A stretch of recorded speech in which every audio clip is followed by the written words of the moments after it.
వాడేంటంటే నేను పాపని రెడీ చేస్తున్న టైంలో సోఫాలో కూర్చొని పాపకి ఆహ్, జడేస్తున్న టైంలో చాలా చిన్నగా ఉండేవాడనమాట. Covid time. కోవిడ్ వల్ల తగిలేసిందనే అనుకోవచ్చు. ఇంకా ఎలా అంటే మామూలుగా పిల్లలతో ఉండేటప్పుడు మాకు అలవాటేంటి ఇంటి పట్టున ఉండడం అలవాట్లేదు. నా దగ్గర నాకొక అంతటా కాలాడవు. ఓ దగ్గర కూర్చోవడం అంటే నా పని కాదు. సో, పిల్లలతో పాటే ఎప్పుడూ ప్లే గ్రౌండ్‌లో ఉండేవాళ్ళం. మా కమ్యూనిటీలో ఒక ప్రైవేట్ ప్లే ఏరియా ఉండేది. సో, 24 గంటలు అక్కడే ఉండేవాళ్ళం అనమాట. ఓన్లీ తినడానికి, పడుకోవడానికి ఇంటికొచ్చేవాళ్ళం. సో, అక్కడే ఉండేవాళ్ళం. చాలా బాగుండేది. అలా ఆడించుకొని బాబుకి ఆట అలవాటయిపోయింది బాగా. పాప ఏంటంటే ఉంటే ఆడుతది, లేదంటే కామ్‌గా ఉంటది. ఆడపిల్ల ఎలా ఉండాలో అలా ఉంటది. కానీ బాబు అలా కాదు. ఆటకి బాగా అలవాటయిపోయాడనమాట. ప్లే ఏరియాలో జంపింగ్ గాని, చాలా యాక్టివిటీస్ చేస్తూ అలవాటయిపోయాడు అప్పటి వరకు. సో, ఆ కోవిడ్ టైంలో ఏంటంటే ఇంకా సడెన్‌గా రెస్ట్రిక్షన్స్ రావడం, ఇంకా పార్క్‌ని కొంచెం క్లోజ్ చేయడం, అసలు కూర్చోడానికి కూడా ఏం లేకపోవడం, అసలు కిందకి అలో చేసేవారు కాదనమాట. అయ్యయ్యో! వాడికేంటంటే ఆట అలవాటయిపోయి ఇంట్లో ఆడుకోవడానికి అవ్వక, మగపిల్లలంటే ఆబ్వియస్లీ అన్నీ ఎక్కి జంప్ చేయడం అలాంటివన్నీ చేస్తుంటారు కదా! సో, పాపకి నేను రెడీ చేస్తున్న టైంలో నా సోఫా వెనక నుంచి పైకెళ్ళి, సోఫా పైనుంచి కిందకి దూకాడు. ఓహ్! పక్కన కార్నర్‌లో వైఫై టేబుల్ ఒకటి ఉంటదనమాట. Corner table. అది షార్ప్‌గా ఉండేది. చిన్న రౌండ్ టేబులే. అసలు ఆ టేబుల్ తగులుతదని కూడా ఎవరు అనుకోం. అక్కడి నుంచి పైన స్లిప్ అయిపోయాడో తెలీదండి. నా బ్యాక్ సైడ్ ఉన్నాడు కదా! వాడు స్లిప్ అయిపోయాడో తెలీదు. అలా పడిపోయాడో తెలీదు. పడిపోగానే ఇంకా ముక్కు ఇలా కట్ అయిపోయిందనమాట. ఇలా కట్ అయిపోయి ఇలా ఇలా వచ్చేసింది ముందుకి. అమ్మో! ఆహ్, అయ్యయ్యో! ఇప్పుడంతా చాలా మంచిగా రికవరీ అయ్యాడు. మంచిగా సెట్ అయ్యాడు. ఆ టైంలో చాలా పాపం వరీ అయ్యుంటారు. అంటే పాపతో ఎప్పుడు నాకు దెబ్బలు తెలీదు. అది ఫస్ట్ టైం. First time. అప్పుడు చాలా భయపడ్డాం. సో, అలా బాబుకి ఇదయింది. సో, ఆ టైంలో కొంచెం బాగా భయపడిపోయి ఇంకా అమ్మో! ఏమైపోతదో అని చాలా భయపడ్డాం అనమాట. భయపడి ఇంక వెంటనే పట్టుకొని పరిగెత్తాం బాబుని. పట్టుకొని పరిగెట్టే టైంలో ఆ టైంలో టాక్సీస్ కూడా దొరకడం చాలా కష్టం. అంటే కర్ఫ్యూ లాగా మనకి ఎలా ఇక్కడ పెట్టారో అక్కడ కూడా కొన్ని టైమింగ్స్‌లోనే బయటకి అలో చేసేవారు. సో, మనకి పబ్లిక్ ట్రాన్స్‌పోర్ట్ కూడా చాలా తక్కువ అనమాట. ఇంకా యాక్చువల్లీ చాలా సెన్సిటివ్. అసలా దుమ్ము ఇదంతా. తను బ్రీత్ ఎలా చేయగలిగాడు? ఏమో మరి ఇంకా ఒక 2 నిమిషాలే ఏడ్చాడు అంతే. ఆ తర్వాత వెంటనే ఆపేసాడనమాట. మరి అదంతా ఏమైందో ఏమో తెలీదు గానీ, ఇంకా బ్లడ్ మాత్రం అసలు ఆగలేదు. ఫుల్ బ్లీడ్ అవుతుంది. అబ్బబ్బబ్బా! ఇంకా భుజం మీద యేసుకొని ఇంకా ఆయనకి కూడా గూగుల్ ఇంటర్వ్యూ అవుతుందనమాట. ఇంకా మధ్యలోనే ఆపేసి వచ్చేసారనమాట. పరిగెత్తుకొని ఇంకా ఎళ్ళాం. పాపని మాత్రం ఇంట్లో వదిలేసి ఎళ్ళిపోయామనమాట. ఫస్ట్ టైం పాపని ఒక్కదాన్ని అలా ఇంట్లో వదిలేయడం. ఓహ్! అంటే బయట అసలు ఎలా ఉంటది ఏంటి కోవిడ్ కదా! బాగా ఎక్కువుండేది. సో, పాపకి మళ్ళీ ఏమైనా ఇన్ఫెక్ట్ అయితదేమో అని భయం. సో, అలా ఎత్తుకొని రోడ్డు మీద పరిగెడుతుంటుంటే టాక్సీ కోసం అంటే ఈలోపుగా ఏమైతదా అన్న టెన్షన్‌తో ఇంకా పరిగెడుతూనే ఉన్నాం ఎక్కడ ఆగకుండా. పరిగెడుతుంటుంటే ఒక పాకిస్తానీస్ కమ్యూనిటీలో పాకిస్తానీస్ వైఫ్ అండ్ హస్బెండ్ అప్పుడే బయలుదేరుతున్నారనమాట వాళ్ళ కార్‌లో. వాళ్ళింకా బాబుని చూసి మేము ఏడుస్తూ పరిగెత్తడం చూసి వెంటనే ఆగి, వాళ్ళు ఏ పని మీద వెళ్తున్నారో తెలీదు కానీ వెంటనే కార్ ఎక్కించుకొని ఇంకా హాస్పిటల్‌కి తీసుకెళ్ళి ఇంకా చాలా హెల్ప్ చేశారు. ఇంకా 2 చేతులతో దండం పెట్టి ఇచ్చారు. ఎంత చేసినా ఇంకా నేను అది మర్చిపోను. వాళ్ళు మాత్రం చాలా మంచి ఫ్రెండ్స్. సో, వెంటనే బాబుని ఇంకా తీసుకొచ్చేసారా? స్ట్రిచెస్ ఇవన్నీ అయిన తర్వాత? వెంటనే తీసుకొచ్చేసారు. మళ్ళీ అక్కడ హాస్పిటల్‌లో ఉండడానికి అయ్యి ఉండదు. లేదు. వెంటనే పంపించలేదు. హాస్పిటల్‌కి తీసుకెళ్ళాము. అక్కడ కొంచెం లేట్ చేశారనమాట. ఎందుకంటే ఎమర్జెన్సీ వార్డ్‌లో పెట్టి కోవిడ్ టెస్ట్‌లు ముగ్గురికి చేసి చేసి అప్పుడు అలో చేసి బాబుని ఆ నైట్ అయితే ఇంకా ఉండిపోవాలి అని చెప్తే అక్కడే ఇంకా హాస్పిటల్‌లో స్టూడియో రూమ్ తీసుకొని బాబుతో పాటు నేను ఉంటే ఈయన పాప దగ్గరికెళ్ళి ఉన్నారనమాట. నెక్స్ట్ డే మార్నింగ్ ఎర్లీగా స్టార్ట్ చేశారు ట్రీట్మెంట్. ఓహ్! అప్పటి వరకు అలానే ఉన్నాడు. అప్పటి వరకు అంటే అది మంచిగా ఇచ్చేసారనమాట. ఓకే. బ్లీడ్ అవ్వకుండా అంత అంత చిన్న ఏజ్ లో బాగానే పెయిన్ ని బేర్ చేశాడండి. అసలు ఆ టైంలో మనకి ఆ సెలైన్ పెడుతుంటారు కదా, రూమ్ లో ఉన్నప్పుడు పెట్టారనమాట. పెట్టినప్పుడు కూడా అప్పుడైనా ఉండేవాడు కాదు. ఇంకా ఫుల్గా రూమ్ లో తిరిగేయడం, ఆడేయడం, అసలు అవి ఎలా పట్టుకొని ఉండాలి, అసలు ఇది ఇక్కడ బ్లీడింగ్ ఆపడానికి అని చెప్పి ఆ, పెట్టారు. ఇంకా అది లాగేసుకుంటూ ఉండేవాడు. చిన్నోడేమో చాలా పాపం. చిన్నోడు. ఒక 1.5 year ఉంటుందేమో అప్పుడు. అంతే. అంతే. బాబా. అప్పుడు కూడా చాలా చుక్కలు చూసాం, కానీ పేరెంట్స్కి ఎవ్వరికి చెప్పలేదు. అత్తయ్య మామయ్యకి చెప్పలేదు, మమ్మీ డాడీకి చెప్పలేదు. ఎందుకంటే ఫ్లైట్స్ లేవు, ఇండియా వెళ్ళిపోవడానికి ఫ్లైట్ లేదు, డైరెక్ట్ ఫ్లైట్. వాళ్ళు రావడానికి సోర్స్, వాళ్ళు రావడానికి ఇది లేదు. మెయిన్ అప్పుడు ఏంటంటే అదే టైంలో మావయ్య చనిపోయారు అనమాట. అయ్యో. ఆ డిప్రెషన్లో కొంచెం అప్పటికి బాగా డిస్టర్బ్ అయి ఉన్నాం ఇద్దరం. ఆ టైంలో ఫ్లైట్స్ లేకపోవడం, అప్పటికప్పుడు చూడడానికి కూడా అవ్వలేదు, ఇండియా వెళ్ళడం అవ్వలేదు. చూసారా, లైఫ్ అనేది అంత సింపుల్ కాదు. అదే ఈ అప్ అండ్ డౌన్స్ చాలా చూసారు మీరు. అవును, చాలా చూసాం కదా. అందరికీ బ్యాంకాక్ పిల్ల అనగానే తిని ఇంత యాక్టివ్గా ఉంటారు, ఇంత బాగా వ్లాగ్స్ చేస్తారు, ఇంత బ్యూటిఫుల్గా రెడీ అవుతారు అనేది. కానీ మీ లైఫ్లో ఎన్ని అప్ అండ్ డౌన్స్ ఉన్నాయో ఇప్పుడు మాకు తెలుస్తుంది. నేను చూపించడం కూడా ఏంటంటే నా వీడియోస్ ద్వారా కొంచెం చూసే వాళ్ళు హ్యాపీగా ఫీల్ అవ్వాలి, ఎవరు సాడ్ అవ్వద్దు అన్న సిచ్యువేషన్స్ మాత్రం నా మంచి మెమరీస్ని క్యాప్చర్ చేసుకొని నా లైఫ్ స్టైల్ బాగున్నది మంచిగా చూపిస్తాను అనమాట. చాలా ఉంటాయి, అందరికీ ఉండేవే ఉంటాయి, బాధలు కూడా ఉంటాయి, కాకపోతే అవన్నీ ఏం చూపించుకో. ఓకే. సో అలా వచ్చింది. అండ్ మీరు పిల్లలకి ఫుడ్ రెడీ చేసిన వ్లాగ్స్ కూడా చేసేవాళ్ళు కదా. చేసేవాళ్ళకి అది స్టైలిష్ థింగర్ బుచ్చిలో ఎక్కువ చేసేదాన్ని. లంచ్, మెయిన్ లంచ్ ప్రిపేర్ చేయడం, బాక్స్ కట్టేది. మా బుడ్డోడి స్కూల్, మీ పాపదండి అసలు చూడండి, మాది ఇన్నో ఫ్లోరు, మేము పైనుండి కిందకి చిన్న చిన్న బొమ్మల్లా కనబడుతున్నాయి. అవును, కార్స్ అన్ని చిన్న చిన్న బొమ్మల్లా చిన్న చిన్న వాటిలో కనిపిస్తాయి. చాలా ఎక్కువ హై రేజ్ ఉంటాయి అక్కడ, హై రేజ్ కార్నర్స్ ఉంటాయి కాబట్టి ఇంకా బాగుండేది మంచిగా వ్యూ. అసలు పాప వీడియోస్ కూడా ఎంత క్యూట్ గా చేసేవాళ్ళు. అంటే వాళ్ళు కూడా కెమెరా ఫేసింగ్, పిల్లలు కూడా అలానే ఇచ్చేవాళ్ళు అంత క్యూట్ గా. అంతే, అంటే నన్ను చూసి ఇంకా మమ్మీ ఏదో చూసి మాట్లాడేస్తుంది, మనం ఏదో చూసి మాట్లాడేద్దాం. సో వీడియోస్ అన్ని కూడా మీరే ఎడిటింగ్ చేసుకునేవాళ్ళు, మీరే అప్లోడింగ్ చేసుకునేవాళ్ళు? నేనే చేసుకునేదాన్ని. ఈయన ఏంటంటే చిన్న చిన్న వర్క్స్ చేసేవారు అనమాట, థంబ్నెయిల్స్ కానీ.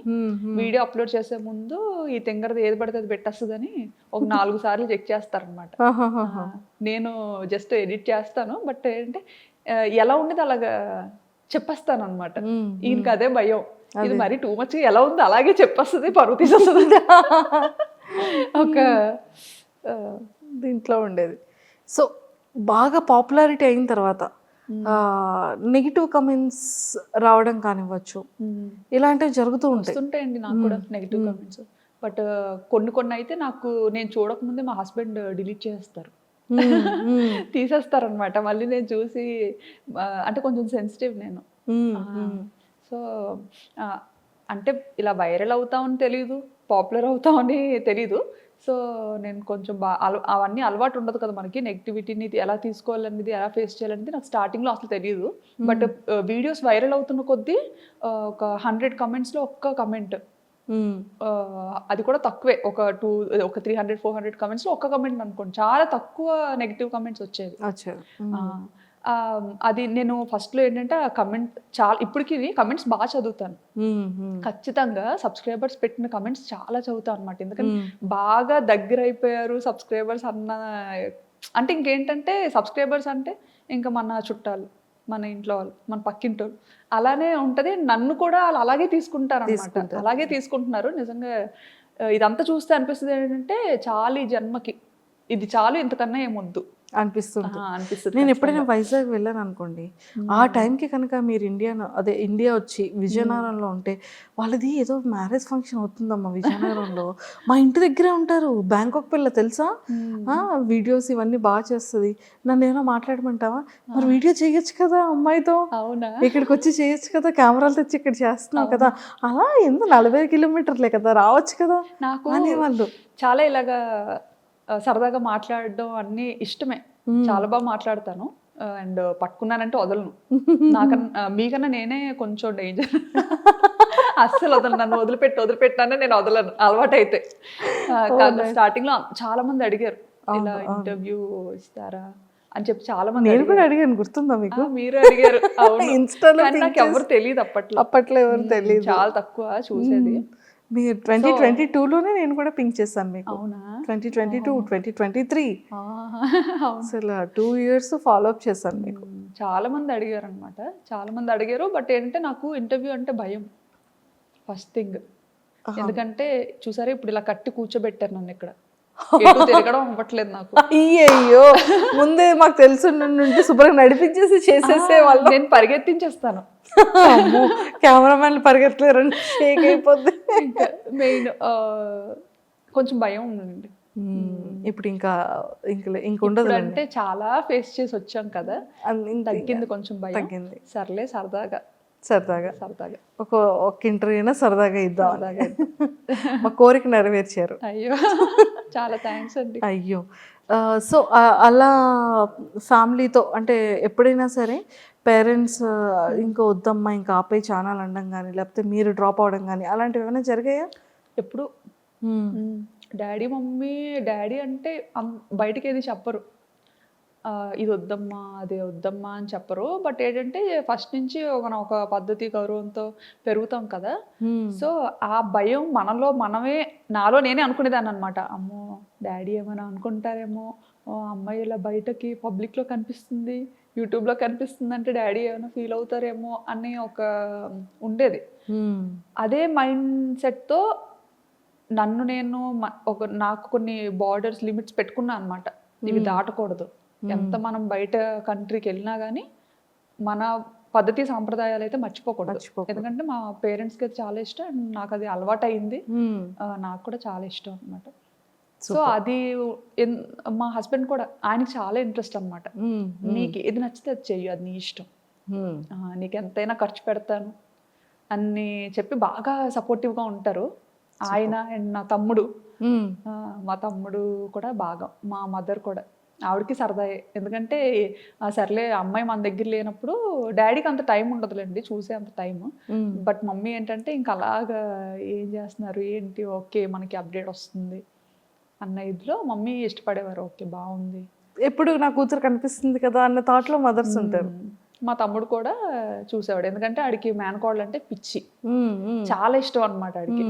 ఇంకా మా ఫ్యామిలీలో ఫస్ట్ కిడ్ ఇషిత కాబట్టి, సో ఇంకా బాగా చాలా బుద్ధిగా బోండంలా ఉండేది, చాలా క్యూట్ గా ఉండేది అవునవునవును, అసలు ఎవ్వరు వదిలేవారు కాదు. సూపర్. అండ్ అలా జర్నీ అయింది, ఎవ్రీథింగ్ అంతా ఫైన్, చాలా కూల్. అండ్ బిగ్ బాస్కి సెలెక్ట్ అయ్యారు అని 23-24లో తెగ వైరల్ అయ్యింది. యాక్చువల్లీ నాకు కాల్ రాకముందే అందరూ ఎలా గెస్ట్ చేశారో నాకు తెలీదు. నేను ఇండియాకి వేరే పని మీద వచ్చా అనమాట. హాలిడే టైం మాకు అప్పుడు, ఈ జూలై ఆగస్ట్ ఆ టైంలో మనకి హాలిడేస్ ఇస్తారు పిల్లలకి అక్కడ. సో ఆ టైంలో ఇంకా ఇటు వచ్చాము. అప్పటికే మేమేంటంటే ఒక హౌస్ వెకేట్ చేసి వచ్చామన్నమాట. ఇంకా అక్కడ కొన్ని ఇష్యూస్, అంటే వంట చేశానని చెప్పి ఏవో, ఆ వీడియో కూడా చూసాను. ఇంకా చిన్నది ఏమైనా అనిపించిందంటే వెంటనే అక్కడ వెకేట్ చేశారు. మీరు ఆపోజిట్ బిల్డింగ్ లోనే తీసుకున్నారు కదా? ఆపోజిట్ కాదు, వచ్చేసిన తర్వాత ఇంక ఇక్కడ నుండే కొండల్స్ని చూసుకొని వేరే కమ్యూనిటీకి వెళ్ళిపోయాం అనమాట. మన ఇండియన్ వంటకాలని ఎవరైతే రెస్ట్రిక్ట్ చేయరో అలాంటి కమ్యూనిటీకి వెళ్ళాము. ఓకే ఓకే ఓకే, అలాంటి కమ్యూనిటీకి వెళ్ళాం. పిల్లలకు కూడా ఆడుకోవడానికి ఉండాలి కదా అన్న థాట్తో. యూజువల్గా ఇండియన్ కమ్యూనిటీలో ఎప్పుడు ఉండలేదు. రీసెంట్గా ఒక 2 years అయిందనమాట ఇండియన్ కమ్యూనిటీకి వెళ్ళి. సర్లే ఎలా ఉంటుందో ఒకసారి చూద్దాం. ఎక్కువ మంది మన తెలుగు వాళ్ళు కూడా కొంతమంది ఉంటారు అక్కడ, పిల్లలు కూడా ఉంటారు అండ్ వాళ్ళకి ఆడుకోవడానికి చాలా బాగుంటది అని విన్నాను. విన్న తర్వాత సర్లే చూద్దాం, ఒక 1 year వెళ్దాము, ఎలా ఉంటుందో చూసి బాగుంటే ఉండొచ్చు లేకపోతే బయటకు వచ్చేయచ్చు అని చెప్పి ఇంకా సెట్ అయింది. అంతవరకు మేము బయటే ఉండేవాళ్ళం, సిటీలోనే ఉండేవాళ్ళం, అందరికీ దూరంగా ఉండేవాళ్ళం. ఓన్లీ మా ఫ్యామిలీ అంటే ఒక కమ్యూనిటీలో ఉన్నామంటే అందులో తెలుగు పీపుల్ మేమే ఉండేవాళ్ళం, మిగతా వాళ్ళందరూ థాయిస్ అండ్ ఫారినర్స్ ఉండేవాళ్ళం. బాబాయ్ అసలు టాస్క్ మీద టాస్క్ మీద. కానీ ఇండియన్ కమ్యూనిటీకి వెళ్ళిన తర్వాత నేను ఇండియాలో ఉన్నానా నేను థాయిలాండ్లో ఉన్నానా తెలియట్లేదు. అమ్మయ్య ఇప్పుడు బాగుంది అయితే. ఇప్పుడు బాగుంది ఏంటి అంటే ఇండియా కమ్యూనిటీకి వెళ్ళాక. ఇండియన్ కమ్యూనిటీకి వెళ్ళాక అంటే నాకు వ్లాగింగ్కి చాలా డిఫికల్ట్ అవుతుంది అనమాట. నేను సిటీలో ఉండే టైంలో ఏంటంటే నాకు థాట్స్ చాలా డిఫరెంట్గా వచ్చేవి. అండ్ ఇలా బాల్కనీలోకి వెళ్ళి చూసాను అంటే ఎవ్రీ టైం ఏదో ఒక కొత్త థాట్ వచ్చేది. ఇక్కడికి వచ్చిన తర్వాత ఎప్పుడు అంటే దూరం అయిపోతున్నాయి అన్ని, మన కంటికి ఏం కనిపించదు కూడా. ఆల్మోస్ట్ సిటీ అవుట్స్కట్స్ లో ఉంటది. సో ఏంటంటే ఇండియన్ కమ్యూనిటీకి వెళ్ళి బాగా రిలాక్స్ అయ్యాను. అందులోకి సిటీలో ఉండేటప్పుడు కొంతమంది సబ్స్క్రైబర్స్ రావడం కానీ, అంటే డైరెక్ట్గా ఇంటికి వచ్చేయడం కానీ, కొంతమంది ముందే మెయిల్ చేసి ఇలా కలుద్దాం అనుకుంటున్నామమ్మా, ఇలా యూఎస్ నుంచి వచ్చాము, దూరం నుంచి వచ్చాము, కొంచెం పెద్దవాళ్ళు అనమాట. అలా వచ్చి కొంచెం ముందే మెయిల్ అలా చేస్తే ఖచ్చితంగా మీట్ అయ్యేదాన్ని. నాకు చాలా ఇష్టం పెద్దవాళ్ళు. అందరికీ గుర్తొచ్చేది మీరే ఆ టైంలో కదా. సో ఎక్కడి నుంచో వచ్చారు, సరదాగా కలుద్దాం అనుకుంటున్నారు, అది మన అదృష్టం అది అనుకొని మీట్ అయ్యేదాన్ని అనమాట. ఇంకా పిల్లలతో వచ్చిన ఫ్యామిలీస్ ఎవరైనా కాంటాక్ట్ అయినా సరే మనకి ఇన్స్టాగ్రామ్లో మెసేజ్ మాకు కనిపిస్తే మాత్రం ఖచ్చితంగా రెస్పాండ్ అయ్యి కలిసేవాళ్ళం. ఎంతో మందిని కలిసాం అలాగా. చాలా హ్యాపీగా అనిపించేది. మేము కూడా ఇంటికి దూరంగా ఉంటాం కదా, చుట్టాలు ఆలు అంటే మాకు చాలా సరదా ఎవరైనా ఇంటికి వస్తే. సో అలా కలిసేవాళ్ళం. కొంతమంది ఏంటంటే తెలియకుండా వచ్చేసేవారు అనమాట, చెప్పకుండా. మేబీ అంటే అడిగేవారేమో, మరి ఇన్స్టాలో మెసేజెస్ అవి పెట్టేవారేమో, బట్ మనకి ఏంటంటే ఇంకా థౌసండ్స్ ఆఫ్ రిక్వెస్ట్ అలా వస్తూనే ఉండేవి ఎవ్రీడే. సో అవన్నీ ఫిల్టర్ చేసుకోవడం అంటే అది మామూలు విషయం కాదు, చాలా పెద్ద విషయం. సో మేబీ అలా రెస్పాండ్ అవ్వలేదని మరి అలా డైరెక్ట్గా వచ్చేసేవారో ఎలాగో తెలియదు, కానీ నైట్ 9 o'clockకి అలాగా పెద్ద ఆవిడ వాళ్ళ అబ్బాయిని తీసుకొని వచ్చేది కూడా అనిపించింది. కానీ ఫస్ట్ భయం వేసింది. కాకపోతే మేము కిందకు వస్తామేమో, బయటకి వెళ్ళేటప్పుడైనా కనిపిస్తామేమో అని చెప్పి కమ్యూనిటీలో చూసేవాళ్ళు. ఎదురు చూసి 3-4 hours 7 o'clock 6 o'clock వచ్చి అలాగ 9-10 వరకు ఎదురు చూసి, మేము ఎక్కడా దిగకపోయేసరికి ఇంకా సెక్యూరిటీకి అడిగి వాళ్ళు ఫుల్గా రెస్ట్రిక్ట్ చేస్తారనమాట. లేదు అలా ఎలా చేయము, అది ఇది చేసిన లేదు, తను ఇక్కడే ఉంటది, గోస్ట్ టవర్ పక్క బిల్డింగ్ ఇదే. ఆ గోస్ట్ టవర్ ని చూసి వచ్చారంట తను. వాళ్ళ బాల్కనీ నుండి గోస్ట్ టవర్ ని చూపించేవారు. సో ఆ గోస్ట్ టవర్ కి పక్కనే ఉన్న ఏకైక బిల్డింగ్ ఇది ఒక్కటే. సో ఈ టవర్ లోనే ఆవిడ ఉంటారు అని అల్లరి ఇంకా వాళ్ళని అడిగి అంటే ఎంత లవ్ అండ్ ఎఫెక్షన్ లేకపోతే అంత లాంగ్ నుంచి వచ్చి అన్ని అవర్స్ వెయిట్ చేసి, ఆ సెక్యూరిటీ కూడా ఇంకా ఏం చేయాలి, అసలు ఏం చేసినా వెళ్ళట్లేదు అని చెప్పి ఇంకా వాళ్ళని పైకి తీసుకొచ్చారు, వీళ్ళు మీకు తెలుసా అని. ఓకే. ఇంకా ఇలా ఈయన వర్మ గారు డోర్ ఓపెన్ చేయగానే ఇంకా ఆవిడైతే రాజా రాజా అనుకొని ఆ టైంలో భయం వేసింది. ఇప్పుడు హ్యాపీగా ఉంది, బట్ అప్పుడు చాలా భయం వేసింది అనమాట. నేను అప్పుడు రూమ్ లో ఎడిటింగ్ చేస్తున్నాను, బట్ ఆ అరుపులు నాకు వినిపించాయి రూమ్ లో. నేనేమనుకున్నానంటే ఓకే వర్మ గారు వాళ్ళ రిలేటివ్స్ ఎవరైనా వచ్చారేమో, సరే ఓకే ఎవరో సర్ప్రైజ్ చేసేట్టున్నారో అని అనుకున్నాను. ఈయనకి మీరు సర్ప్రైజ్ అయ్యారు. సెక్యూరిటీ అడుగుతున్నారంట, వీళ్ళు మీ వాళ్ళేనా అని. ఎప్పుడు చూడలేదు, ఎలా చెప్తాం మా వాళ్ళని.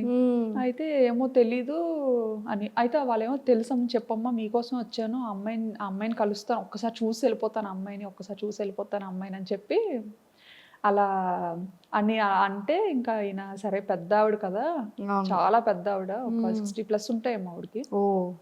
అసలు ఆవిడ బ్యాంకాక్ రావడం ఆశ్చర్యం చూడండి అసలు. ఉంటాయేమో అని చెప్పి సరే కింద లాబీలో వెయిట్ చేయండి, నేను తనకు చెప్తాను, తీసుకొస్తాను అని చెప్పి తీసుకొచ్చారు. నాతో మాట్లాడి ఇద్దరం నెమ్మదిగా ఆ నైట్ డ్రెస్తోనే కిందకి వెళ్ళిపోయాను అనమాట. కిందకి వెళ్ళిపోయి మాట్లాడి సరే ఇంకప్పటికి పాపం మళ్ళీ ఏం తినలేదు, మంచిగా అట్టేసి తీసుకొస్తాను తిందరు కానీ అన్న. షుగర్ పేషెంట్ మళ్ళీ ఆవిడ. మళ్ళీ అయ్యో ఎందుకండి అంత కష్టం, అసలు ఎందుకు అని. లేదమ్మా ఒక్కసారి చూసి వెళ్ళిపోతాను, తర్వాత అయితే అసలు కనిపించమేమో అని. ఎక్కడ పోతానండి, ఇక్కడే ఉంటాను కదా. అంత ఈ అమ్మను అంతా చూస్తుంటే చాలా మంచిగా అనిపించేది, బట్ ఏంటంటే కొన్నిసార్లు భయం వేసేది. పిల్లలతో ఉండేవాళ్ళం కదా, ఇంత పబ్లిక్ అయినప్పుడు ఎవరు ఎలా ఉంటారో మనం గెస్ చేయలేము. సో ఇంటెన్షనల్ ఉంటుంది. సో అప్పుడు ఆ భయపడి కూడా వెళ్ళిపోవాల్సిన కారణం అదొకటి. ఇంకా సో బిగ్ బాస్ కాల్ వచ్చిన తర్వాత మీరు వెళ్దామని ఫిక్స్ అయ్యారా? బిగ్ బాస్ కి పార్టిసిపేట్ చేద్దామని? లేదు వెళ్ళాలని ఎప్పుడు? బిగ్ బాస్ చూడడం చాలా తక్కువ, నేను చాలా తక్కువ చూస్తాను.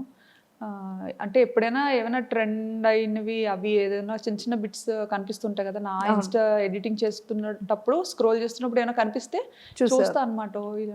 కొంచెం అందరూ కొత్త కొత్త వాళ్ళు కనిపిస్తుంటారు, చూస్తుంటా. ఎవరైనా సెలబ్రిటీస్ కానీ ఇన్ఫ్లుయెన్సర్స్ కానీ మిమ్మల్ని ఫాలో చాలా మంది అవుతుంటారు, మీకు పర్సనల్గా మెసేజెస్ ఏమైనా చేశారా? చేశారా అంటే సీరియల్ యాక్టర్స్ ఉంటారు కదా, వాళ్ళు చేసేవారు. అండ్ అలా అలా ఫ్రెండ్ అయిన వాళ్ళు కూడా మంచిగా చెప్పేవారు అనమాట, మీ వీడియోస్ మాకు చాలా ఇష్టం, మేము చూస్తుంటాము, ఇలాగే చాలా వీడియోస్ చేయండి అని చెప్పి మంచి famous TV serial actors actresses అందరూ చెప్పేవారు. ఫిలిమ్స్లో ఏమైనా ఆపర్చునిటీ వచ్చిందా మీకు? అంటే స్టార్టింగ్లో ఎవరో డైరెక్టర్ కాంటాక్ట్ అయ్యారు, మెయిల్ చేశారంట, నా మెయిల్స్ అన్ని ఈయన హ్యాండిల్ చేస్తారు.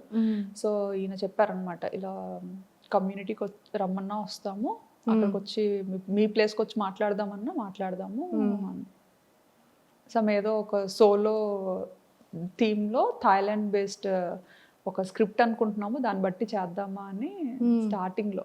అప్పుడే ఇంకా కొంచెం వైరల్ అవుతున్నాయి వీడియోస్ అన్న టైంలో యాక్సెప్ట్ చేయలేదా? లేదండి, యాక్టింగ్ మీద ఇంట్రెస్ట్ లేదు. లేదు, రాదు. అక్కడ కూడా వాళ్ళు ఒకటి చెప్తే నేను ఇంకేటో చెప్పేస్తాను, నాకు నచ్చింది. అయ్యో ఇంకా సూపర్. సో రెవెన్యూ అంటే ఏదో తెలియని టైంలో రెవెన్యూ కూడా వస్తుందా అని ఒక టైంలో మానిటైజేషన్ ఒక్కటైతే చాలు అనుకున్నా అనమాట. అంటే ఎంత కష్టపడ్డాను కదా, ఫ్రెండ్స్ దగ్గర పరువు పోతుందని. అది కూడా. సో ఫస్ట్ రెవెన్యూ ఎంత వచ్చింది, ఇప్పుడు ఎలా ఉంది? ఫస్ట్ రెవెన్యూ 16,000 వచ్చిందండి, 16,000 ఫస్ట్ ఛానల్ స్టార్ట్. 16,000 ఎంతో సంథింగ్ వచ్చింది. ఇప్పటి వరకు చూస్తున్న వాటిలో హైయెస్టా ఎంతో కొంత వచ్చింది. ఓకే. సో నాకు తెలిసి మీరు సారీస్ది కూడా, పట్టు సారీస్ది కూడా వెబ్సైట్ ఉంది మీకు పర్సనల్, పట్టువస్త్ర.com అని చెప్పేసి బ్యూటిఫుల్ సారీస్ అన్నీ కూడా చాలా అద్భుతంగా పెడుతున్నారు. సో ఎక్కడి నుంచి అది సేలింగ్ ఉంది? సేలా ధర్మవరంలో చేపిస్తామండి మొత్తం డైరెక్ట్ గా నేతలు అక్కడే నేయించి డిజైన్స్ అన్ని మనం సెలెక్ట్ చేసుకొని, నేతలు అందరూ మనకి తెలిసిన ఫ్రెండ్స్ ఉన్నారు అక్కడ ఫస్ట్ నుండి. అంటే ఇంకా పూర్వం నుంచి ఇంకా చేనేత దాని మీదే వారసత్వంగా వచ్చిన వాళ్ళు ఉన్నారనమాట. సో ఈ థాట్ ఎలా వచ్చింది? ఈ థాట్ ఏంటంటే, నేను ఎక్కువ ట్రెడిషనల్ గా రెడీ అవుతూ ఉండేదాన్ని అనమాట, ఎక్కువ శారీస్ కడుతుంటాను, మోస్ట్లీ అన్ని మమ్మీ శారీస్ వెళ్ళండి. నేను కొనుక్కోవడం తెలియదు నాకు శారీస్. సో మమ్మీ ఎక్కువ పట్టు చీరలు బాగా కొంటుంటారు అనమాట. సో పట్టు చీరలు కడుతుండేదాన్ని. అంటే థాయిలాండ్లో చీర కట్టుకుంటే థాయ్ పీపుల్ చాలా నచ్చేవారు అనమాట. అంటే మన ఇండియన్ ఆడపిల్లని అసలు ఎలాగా పొగడాలనేది ఇంకా రకరకాలుగా పొగడేవారు, ఆపి మరి మీ ఇండియన్ అంటే మంచి ఇది వచ్చేది మన ఇండియన్ విమెన్ కి. చీరలో కనిపించేటప్పుడు చాలా బాగా మీ ఇండియన్స్ ఆడవాళ్ళు, చాలా ఆడపిల్లలు పెద్ద పెద్ద కళ్ళు వేసుకొని పెద్ద పెద్ద ముక్కుతో భలే ఉంటారు, అండ్ మీరు కట్టుకునే చీర చాలా బాగుంది. ఇవి కాంప్లిమెంట్స్ చాలా మంచి. థాయిలో ఎవరైనా ఫ్రెండ్స్ అయ్యారా? థాయిలోనా కమ్యూనిటీలో పిల్లల్ని ప్లే ఏరియాకి తీసుకెళ్లేటప్పుడు కలిసేవారు, చాలా మంచిగా చాలా కూల్ గా ఉంటారు థాయిస్ మాత్రం. సూపర్. వాళ్ళని చూస్తే ఏదో రకమైన ప్రశాంతత వస్తుంది. చాలా మంచి థాయ్ ఫ్రెండ్స్ మాత్రం. ఉన్నది ఉన్నట్టుగా మాట్లాడతారు, ఏమైనా చెప్పాలనుకుంటే చెప్పేస్తారు. హెల్పింగ్ నేచర్ చాలా ఎక్కువ థాయిస్ కి. సూపర్. సో వాళ్ళకి మన ఇండియన్ శారీస్ అన్న జ్యువెలరీ అంటే చాలా ఇష్టం. అలా గాజులు అలా ఏవి నచ్చితే అవి అడిగేవారు అనమాట. వాళ్ళు కూడా నన్ను ఫాలో అయ్యేవారు. నేను ఎవరికి ఇలా నాకు ఛానల్ ఉందని అలా ఎప్పుడు చెప్పేదాన్ని కాదు. నేను వీడియోస్ చేస్తాను ఇలా యూట్యూబ్ అని అలా ఏం చెప్పేదాన్ని కాదు. నేనేంటంటే ఇంకా చిటికి మాటికి పిల్లలు ఏ చిలిపి పనులు చేసినా ఇలా కెమెరా పట్టుకొని తిరిగేదాన్ని కదా. సో అవి చూస్తుండేవారు అనమాట, ఇంతలాగా అండ్ నేను పార్క్ లో కూడా కొన్నిసార్లు ఎడిట్ చేస్తుండేదాన్ని అరిచి అరిచి. అంటే అలా ఆడుకునే టైంలో నాకు ఏదైనా సరదాగా అనిపిస్తే అరిచి ఎడిట్ చేస్తుండేది అనమాట. అప్పుడు అనేవారు అనమాట, ఏం చేస్తున్నారు మీరు అన్నట్టుగా. అంటే ఇంకా ఇలా ఎడిటింగ్ చేస్తున్నా అంటే అప్పటి నుంచి ఫాలో అయ్యేవారు అనమాట. ఇంకా అప్పట్లో జ్యువెలరీ అన్ని చూసి ఇంకా అడిగేవారు అనమాట, నాకు ఇలాంటి జ్యువెలరీ కావాలి, ఈసారి ఇండియన్ వెళ్ళినప్పుడు తెస్తారా అని. అవును. అలా చాలా మందికి ఇచ్చాను. అండ్ మీరు ప్రమోషన్స్ కూడా చాలా తక్కువ చేస్తారు కదా, చాలా తక్కువ చేస్తాను. అసలు చాలా రేర్. మనకి ఏంటంటే ఇంకా ఎవరు ఏదైనా బ్రాండ్ రిపీటెడ్ గా ఇంకా అలాగా అడుగుతారు కదా, ఇప్పుడు చూస్తాం అనమాట. అలా అడుగుతున్న every time just profile check చేస్తాం, అంత మంచిగానే ఉందా, నచ్చితే చేస్తాం, లేదంటే లేదు.